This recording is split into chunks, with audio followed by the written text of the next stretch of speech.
नमस्कार, आप देख रहे हैं प्राइम टीवी और मैं हूं आपके साथ नंदिनी यादव। वक्त हो चुका है उत्तर प्रदेश की बड़ी खबरों का रुख कर लेते हैं खबर की ओर। फरीदाबाद के बाढ़ग्रस्त इलाकों का जायजा लेने पहुंचे दिल्ली से आम आदमी पार्टी के सांसद सुशील गुप्ता। फरीदाबाद के बसंतपुर, मोटुका और अरुआ सहित मोहना गांव का निरीक्षण के लिए उन्होंने किया है। इस मौके पर बाढ़ पीड़ितों से मिलकर सांसद ने उन्हें सांत्वना दी। वहीं मोहना से बागपत जाने वाले रास्ते का भी सांसद सुशील गुप्ता ने निरीक्षण किया। इस बीच मीडिया से बातचीत करते हुए सांसद सुशील गुप्ता ने बताया कि जो पानी हथिनी कुंड बैराज से छोड़ा गया है, उस पानी से दिल्ली ही नहीं बल्कि हरियाणा के लोगों को भी काफी नुकसान हुआ है।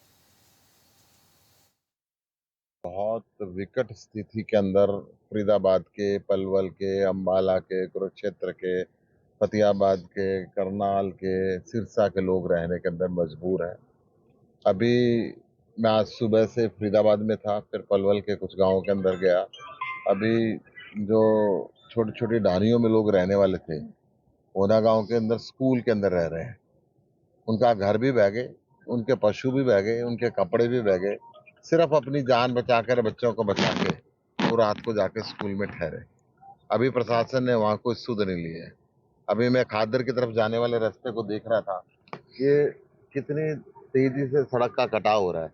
आगे गांव का संपर्क अब लगभग खत्म हो चुका है। लोग डर रहे हैं कि इस सड़क को कभी भी जाएंगे तो वापस आ पाएंगे या नहीं आ पाएंगे।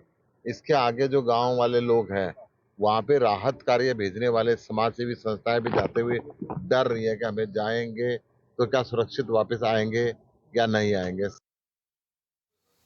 लखनऊ में यूपी एटीएस को बड़ी सफलता मिली है। पाकिस्तानी खुफिया एजेंसी आईएसआई के एजेंट को गिरफ्तार कर लिया गया है। दरअसल गोंडा निवासी रईस को आईएसआई ने लालच देकर आईएसआई का एजेंट बनाया। वहीं सुरक्षा एजेंसियों ने यूपी एटीएस को इस बारे में जानकारी दी है। बता दें कि यूपी एटीएस की पड़ताल में ये मामला सही पाया गया है, जिसके बाद रईस को गिरफ्तार कर लिया गया है। रईस ने पूछताछ में बताया है कि उसकी मुलाकात मुंबई में अरमान नाम के युवक से हुई थी।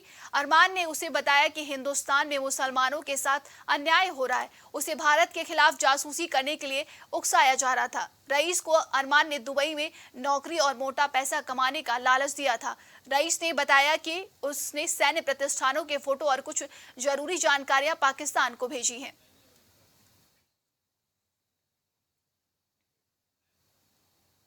यूपी के कौशाम्बी जिले में कोकराज थाना पुलिस ने गांजा तस्करी करने वाले अंतरजनपदीय गैंग के 2 तस्करों को गिरफ्तार किया है, जिनके कब्जे से पुलिस ने 70 किलो गांजा, एक बाइक बरामद और कैश भी किया है। तो वहीं बरामद किए गए गांजे की कीमत लगभग 9 लाख रुपए बताई जा रही है। जबकि पुलिस ने दोनों तस्करों के खिलाफ एनडीपीएस एक्ट के तहत केस दर्ज कर न्यायिक हिरासत में जेल भेज दिया है। ये लोग कहाँ इसकी सप्लाई करते थे? कुछ दिनों से ये सूचना प्राप्त हो रही थी। सिराथू सर्किल में जो बॉर्डर के जनपद है, वहाँ से गांजा सप्लाई की जा रही है।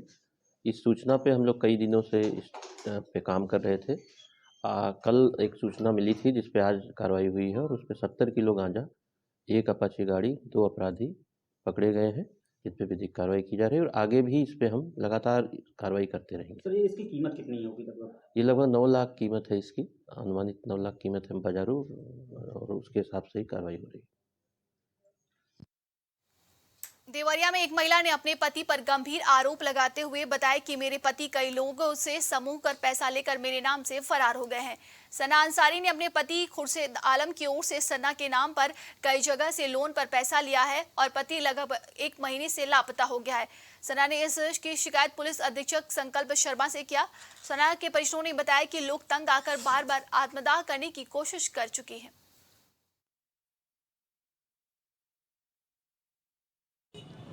छोड़ के चले गए हैं। वो ट्रेन के पटरी पर मरने जा रही है दोनों बच्ची को। हम अकेले क्या करेंगे? वो जान दे रही है, कर्जे वाले उसको परेशान कर रहे हैं। एकदम ऊपर हो गई है जी, होने के नहीं। क्या लड़की आपकी कह रही है? लड़की कह रही है हम जान दे देंगे, हम जीने नहीं चाहेंगे, कहाँ से हम भरेंगे कर्जा, हमको नहीं चाहिए इसका, हम मर जाएंगे, साहब हमको बचा लीजिए, कह रही है। क्या मामला, क्या हुआ? सर 3 साल से हमारे साथ रहते थे, हमसे कोर्ट मैरिज भी किए, निकाह भी किए और हमारे साथ 420 किए। हमारे नाम से और बाकी लोगों के नाम से पैसा लिए और हमारा चेकबुक लगा के ज़बरदस्ती हमसे मारपीट करके साइन करवाएं सर। और बोले कि ऊपर वहाँ पे घर पे रहेंगे लोग, सभी ससुराल वाले भी बोले कि हाँ घर पे रहेंगे लोग। और हम उनके झांसे में आके सर ये किए, और देखिए आज हमको इतने कर्ज में डाल के वो चले गए हैं। हमारी 1 साल की लड़की भी है और हम परेशान हो गए हैं, लेके कर्ज वाले आ रहे हैं सर, हमारे दरवाजे पे ताला लगा रहे हैं। जी सर, वो खुद चल के आए थे हमसे शादी करने के लिए, और इनके जो भाई, इनकी माँ, सब लोग इसके खिलाफ थे। फिर बीच में तैयार हो गए लोग, जब उन लोग को पता चल गया कि हाँ पैसा निकालते हैं या यहाँ से, तब वो लोग सब लोग मान भी गए थे लोग। और आज सब लोग हमारे शादी के खिलाफ। शादी कहाँ हुई है? आपके पति का क्या नाम है? सर निकाह हुआ था, कहाँ हुआ? मौलवी साहब करवाए थे कमरे में, सब 2, 4, 5 लोग गवाही भी थे। किस गांव में हुआ? वहीं पुरवा में शर्मा ढाबा के पास किराए पे रूम लेके रहते थे, वहीं हुआ था। और कोर्ट मैरिज भी हुआ था सर, कोर्ट में जज के सामने, जज साहब के सामने हुआ था। वकील साहब भी सबूत है मेरे पास, है कागज भी है। अभी आपके पति कहाँ है? अभी हमारे पति के बारे में हमको नहीं पता है सर। दूसरी शादी भी करना चाहता है? हाँ, वो दूसरी शादी करना चाहते हैं, और हमारे ससुराल वाले उनको मतलब वो कर रहे हैं कि वो दूसरी शादी कर ले, और वो तैयार हो गए हैं करने के लिए। इसीलिए वो छोड़ के हमको इतने कर्जे में पैसा लेके भाग गए हैं यहाँ से। कितना लाख रुपए की कर्जा लिया गया आपके नाम? सर 10-5 लाख रुपए हमारा कर्जा में हमको करके वो चले गए हैं सर। हमको इतना वो परेशान कर दिए हैं कि हम एक फ़ोन तक और नहीं। भी है उनका साथ दे रहा है? नहीं, बस उनके घर वाले हैं, उनके बहनोई, उनके जीजा जो हैं शहाबुद्दीन, और इनके जो भाई हैं नौशाद, वो हैं। इनकी बड़ी वाली बहन शामिल है, वो भी बातचीत करती थी। और अब कोई फ़ोन नहीं आ रहा है सर हमारे पास। अभी आप कहाँ रह रही हैं? अभी हम अपनी माँ के पास रह रहे हैं, किराए पे रूम लेके। अब उसमें भी लोग बोल रहे हैं लोग ताला लगा देंगे अगर सर। आपको न्याय नहीं मिलता है तो आप क्या करेंगे? सर हम यहाँ पे अपना आत्महत्या कर लेंगे सर, अपने दोनों बच्चों को लेके। हम कहाँ जाएंगे सर? हमारे पास कोई रास्ता नहीं है सर, हम बस इन दोनों लोग के लिए जी रहे हैं, वरना हम आत्महत्या कर लेंगे सर अगर कोई सुनवाई नहीं होगा सर। क्या नाम है, कहाँ के रहने वाली हैं? सना अंसारी, अलीनगर के रहने वाले हैं सर। आवास का घर मिला था, तो आवास में मम्मी रहती हैं, उन्हीं के पास। यूपी के कौशाम्बी जिले में एक विक्षिप्त महिला पानी की टंकी पर चढ़ गई। वो टंकी पर चढ़कर घंटों डांस करती रही। इस दौरान आसपास के लोगों की खासी भीड़ जमा हो गई, जिसकी सूचना के बाद पुलिस मौके पर पहुंची और महिला को किसी तरह समझा बुझाकर सकुशल नीचे उतारा। मामला कोखराज थाना क्षेत्र के भरवारी कस्बे का बताया जा रहा है।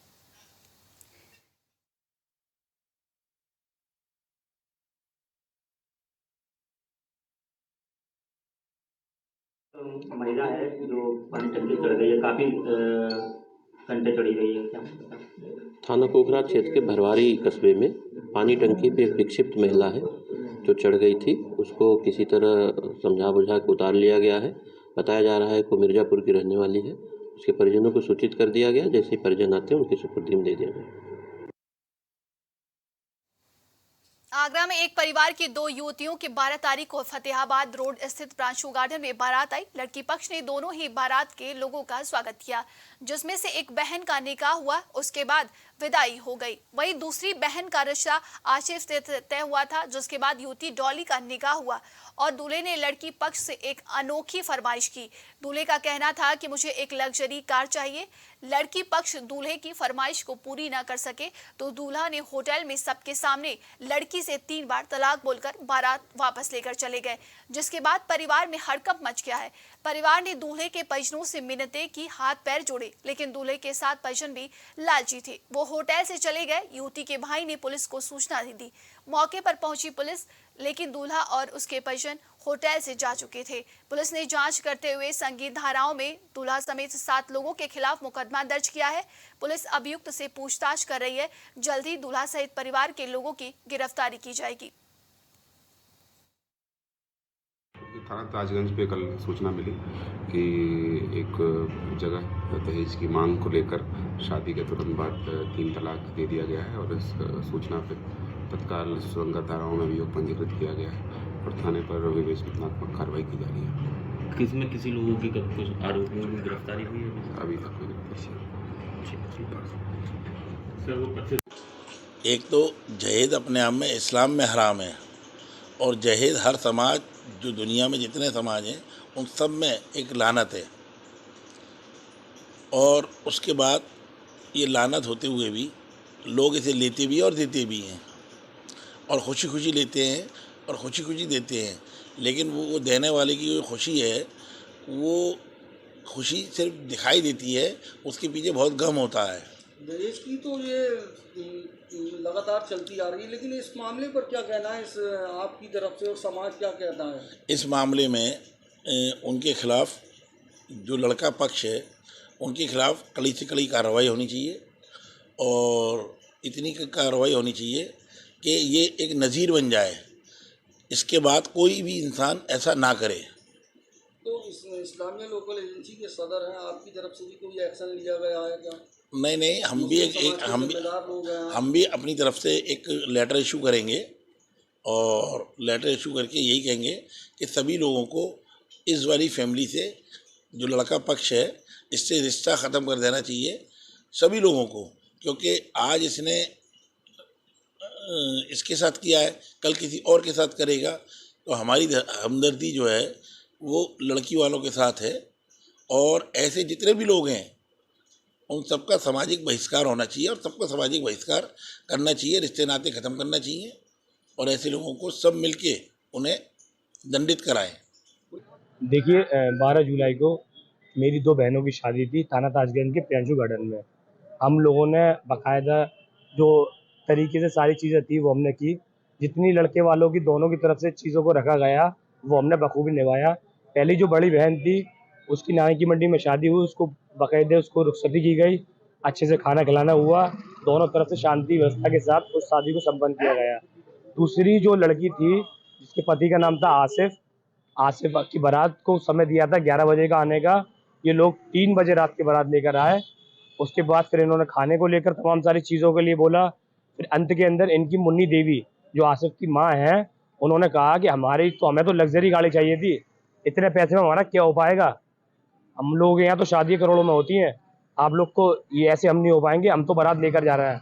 हमने तमाम सारी मिन्नतें की, हाथ पैर भी जोड़े, तो उन लोगों ने खूब सारी अभद्रता की, उल्टी सीधी बात है कि सामान वामान भी हमारा फेंक दिया। उसके बाद जो है लड़के ने निकाह के 2 घंटे के बाद ही तलाक दिया और तलाक देकर वहाँ से बारात को लेकर फरार हो गया।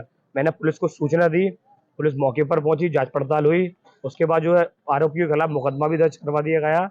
अभी पुलिस जांच पड़ताल की बात कर रही है, लेकिन मेरी मांग ये है यूपी के योगी आदित्यनाथ जी से कि आप इन लोगों की गिरफ्तारी की जाए, इनको कड़ी से कड़ी सजा दी जाए। मामला ये हुआ कि मेरी 2 बच्चियों की शादी थी प्रियांशु गार्डन में, 2 बच्चियों की शादी थी।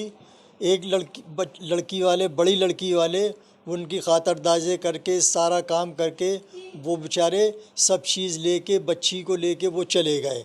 इनका टाइम था, हमारे यहाँ 11 बजे का हमने टाइम दिया था बारात का, और ये बारात लेके आए 3 बजे बारात लेके आए और हमने उसके बावजूद भी सारी इनकी तवाज़े की। इन्होंने कहा हमें खाने में मटन चाहिए, बढ़िया वो चाहिए, हमारे पास सारी चीज़ हमने इंतज़ाम किया, मटन भी करा, वो भी करा।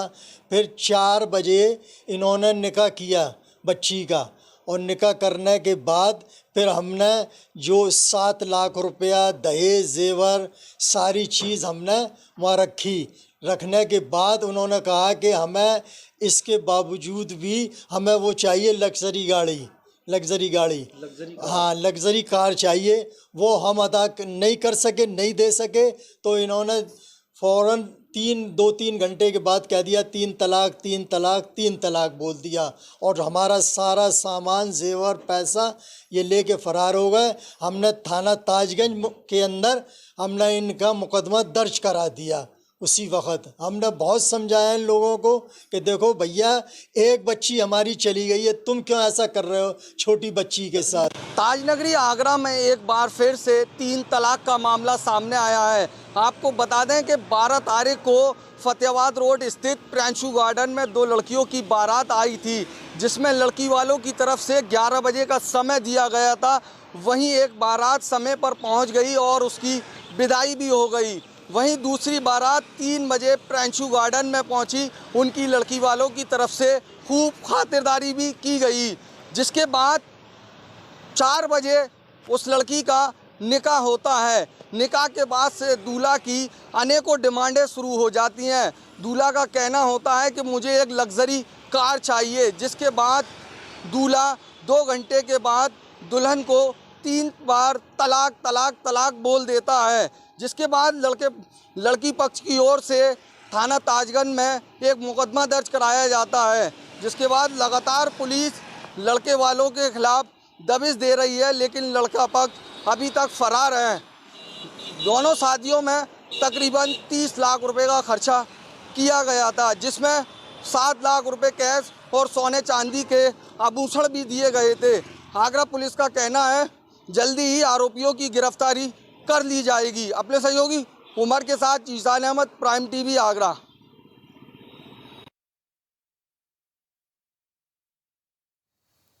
आज के लिए उत्तर प्रदेश की खबरों में बस इतना ही। देश दुनिया की तमाम खबरों के लिए देखते रहिए प्राइम टीवी। नमस्कार।